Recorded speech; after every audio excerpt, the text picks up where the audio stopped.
Katargam police મથકની હદમાં ગોતાલાવાડી ખાતે નેપાળી યુવાનનું ગળું કાપી કરાયેલી ઘાતકી હત્યાનો ગણતરીના કલાકોમાં કતારગામ પોલીસે ભેદ ઉકેલી કાઢી હત્યારાને ઝડપી પાડ્યો હતો. સુરતમાં ગુનાખોરી ડામવા પોલીસ મેદાને આવી ગઈ છે, ત્યારે કતારગામ ખાતે રહેતા 21 વર્ષીય નેપાળી યુવાન સરોજ બહેરાની કતારગામ ગોતલાવાડી ખાતે ગળું કાપી ઘાતકી હત્યા કરાઈ હતી.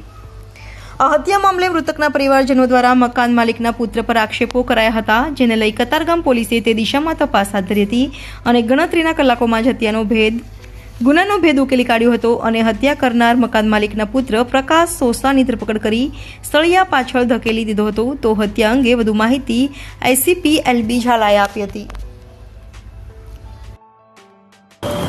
ગઈકાલે રાત્રિના 11:30 વાગ્યાના અરસામાં કતારગામ પોલીસ સ્ટેશનમાં એક ખૂનનો બનાવ બનેલ છે. આ કામે હકીકત એ રીતેની છે કે આ કામના ફરિયાદીના શાળા સરોજ દીપક બોરા કે જે રેલ રાહત કોલોની ગોતાલાવાડી કતારગામ ખાતે રહે છે,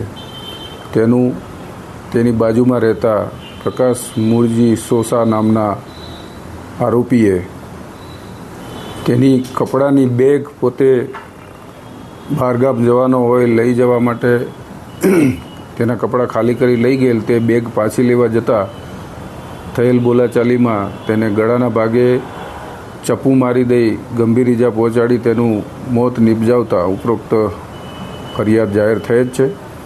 જે ફરિયાદ અનુસંધાને કતારગામ પોલીસ સ્ટેશનમાં ખૂનનો ગુનો રજીસ્ટર કરી police inspector Shri BK Chaudhary નાઓએ તપાસ હાથ ધરેલ છે અને પોલીસે ખૂબ જ મહેનત કરી ગણતરીના કલાકોમાં આરોપી પ્રકાશ સોસાને પકડી પાડેલ છે અને હાલ આગળની તપાસ ચાલુ છે.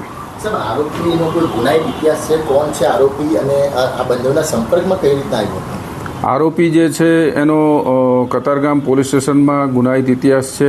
શરીર સંબંધી ગુનામાં પણ અગાઉ પકડાયેલો છે, દારૂના ગુનામાં પણ પકડાયેલો છે અને થોડા સમય પહેલાં જ 2 વાહન ચોરીના ગુનામાં પણ પકડાયેલ હતો અને છેલ્લા 2 દિવસ પહેલાં જ એ જામીન મુક્ત થઈને આવેલ હતો અને ત્યાર પછી એણે આ ખૂનનો ગુનો આચરેલ છે. સર, આરોપીનું નામ શું છે અને પોલીસે કઈ રીતે એને પકડી પાડ્યો? આરોપી જે છે એ પ્રકાશ મૂળજી સોસા, જે મૂળ અમરેલી જિલ્લાનો રહેવાસી છે અને પોલીસની જુદી જુદી ટીમો બનાવી અને CCTV સર્વેલન્સની મદદથી અને હ્યુમન ઇન્ટેલિજન્સની મદદથી આરોપીને પકડી પાડેલ છે. સર, જે આ જે મરણ જનાર છે અને આરોપી છે એ બે વચ્ચે શું સંબંધ હતા? એ મકાન માલિક હતો? શું હતું? આ જે મરણ જનાર ને ફરિયાદ પક્ષ વચ્ચે કોઈ સંબંધ નથી, પરંતુ મરણ જનારના મકાનમાં આ કામના આરોપી છે એ ભાડેથી રહેતા હોવાને એકબીજાને પરિચયમાં હતા.